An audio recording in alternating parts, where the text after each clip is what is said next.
How was the big stage? You went to New York. Yeah, so what I did was I went to New York, and I originally went to meet with some advertisers of ours and to be Whining and dining or what? Yeah, kind of. I'll tell you about it. And then I went to be on the Gary Vaynerchuk podcast, and then I went to be on. Is his name Pomp? Yeah, everyone knows him as Pomp. Pomp. Yeah. And Anthony Popolano or something. I did his podcast. It was cool. Did Gary Vaynerchuk's podcast first thing in the morning at 8 or 9 or 10 a.m. when I got there. I was a little groggy from my flight because I took some medicine when I flew. It went okay. We'll see what happens. Whoa, Gary, hold on. So you walk in. What happens? So walked in. So he has two offices in New York, one Hudson Yards, which I've been to before. It's buzzing. This one was his studio. It's a little quieter, but still pretty badass in Brooklyn. Long Island City is, which I don't know if that's Brooklyn or not, but it was awesome, man. And you guys know each other. You don't know each other, so is this like first your first time we time? met? But he knew who I was, and obviously I definitely know who he is, and he knew who our company was. He was totally nice, and he was really low key at first. He wasn't like Cocaine Gary. Yeah. He was like, you guys do a little chit chat, small talk beforehand, or you just got into barely. it? Barely. So here's what happened. We sat down, and there's like an audience. There was like an audience of like 10, maybe 5 or 10 people. It was me and Adam on our side, and then he had an entourage. And we sit down, and he goes, "All right, go." And he looks at me, and I was like, I looked at Adam. I go, "Gary, I think you're interviewing me." He goes, "Oh, I am?" I was like, "Right, Adam? Like, is that right?" And Adam looked at. He goes, "Yeah, that's what we set up." And Adam, Gary, the safety blanket. yeah, and Gary was like, "Oh, okay. So tell me about who you are." Like, and it was good. It was great. All right, so he's a nice guy. That's good to know. Yeah, he's an easy target because he's so loud. Yeah. I believe the screen went off there. I believe that he is totally legitimate and a really good business person. I think his company, Vayner, is really, really hard to run. And he said that he was currently the COO and CEO. But great business. Good business. And he's totally legitimate. He's like, because you can like. What makes you say that? So you could put him in like the Donald Trump category of a guy who talks a lot, and you're like, I don't know, this guy's the real deal. Right. He's totally the real deal. He just talks a lot.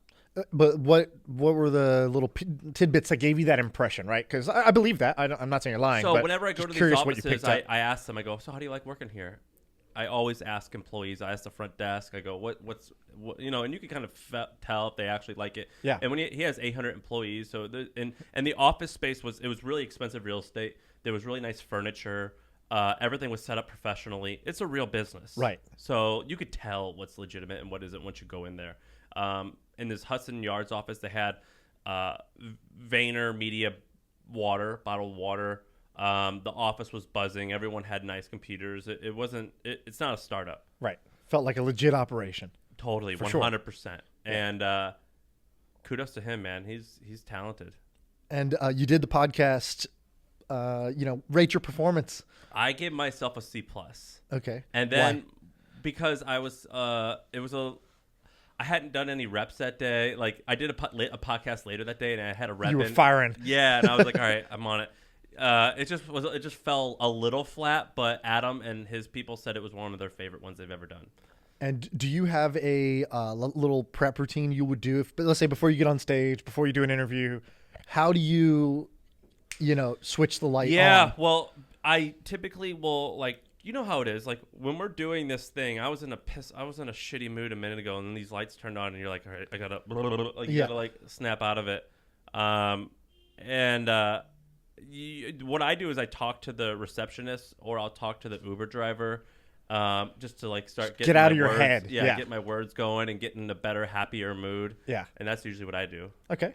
Is that what you do?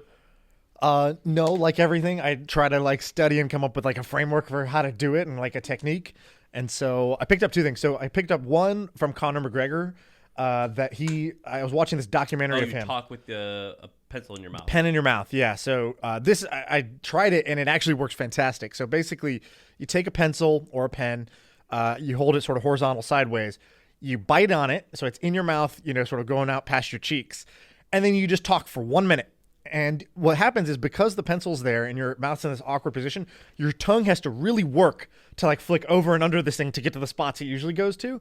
So you end up enunciating way better. I don't know if it's placebo. I don't know if it really is like an actual warm up for your tongue, but this shit works. I've recorded myself before and after, and I could tell the difference. I had other people listen to it. I said, tell me which one of these sounds better. And I don't know whether it's placebo or not. That one works for me. The other thing is like a quick physical change. So like push-ups or something. Push-ups, a wind sprint, a jumping jack, a scream, music, whatever. I am a big believer that the fastest way to change the way you feel is through changing your body rapidly. It totally works. That's like a Tony Robbinsism. Tony Robbins has this great YouTube video. If you just YouTube young Tony Robbins, and it's, the same guy minus 25 years, and he's in a tank top and he's giving the speech, and he talks about it. He goes, before I get on stage, people always ask me, okay, you're a public speaker, you do a really great job. How do you do a great job of this? And he goes, because I don't make the mistakes most people do. He goes, most people are sitting in a low energy shell. Their body posture sucks. And then they just get up on stage and they don't warm up. Like an athlete would never do that. And he's like, I treat myself like an athlete. I get myself in a mental state, a physical state. And he goes, the second thing I do, I don't try to memorize what I'm supposed to say. Because when you try to memorize what you say, you're trying to prepare. But what ends up happening is your mind is then editing. It's comparing what you're saying versus what you kind of remember you were supposed to say. And so you have this other whole thing going on in your head that takes you away from the moment. Third thing, and this is the last one, he goes, before I go up there, I convince myself that the audience has to hear this. Like their lives depend on this information. Like I'm here to help. And if I can get this across, like even with this podcast, for example, it's like, somebody is out there, they're commuting, they have this idea that they haven't taken action on. They're kind of beating themselves up about it. Or, they look around at the 5 people that they hang out with the most and they're just like, these people are not like me. And we're in their earballs and they're like, oh, there are people like me out there. And yes, I should take some action. And yes, I should have some fucking energy today. And so he's like, I just convinced myself that they have to hear this. And then I'm here to serve them. And I was like, okay, well, just hearing that, so I do that. Just hearing that has made me feel better. There you go. Another thing that I did while I was out there is on Sunday night, I tweeted out. So when I fly, I take a lot of Xanax. It's the only drug I do. I don't do any alcohol. And sometimes the night before, I'll take it a little bit as well because I really hate flying. And so on Sunday night, I tweeted that I rented this Airbnb, which I did, and I'm going to host a meetup. And I got 200 replies saying, let's meet up. Right. And that I couldn't do that. So I only let 20 trend subscribers come. And so the trend subscribers are also not 100 of you listeners, or not 100% of listeners are subscribers, but all subscribers are listeners. Right. And so I met, I think at 30 ended up coming. And it was fucking awesome. It was so cool. This one kid flew up from South Carolina or something.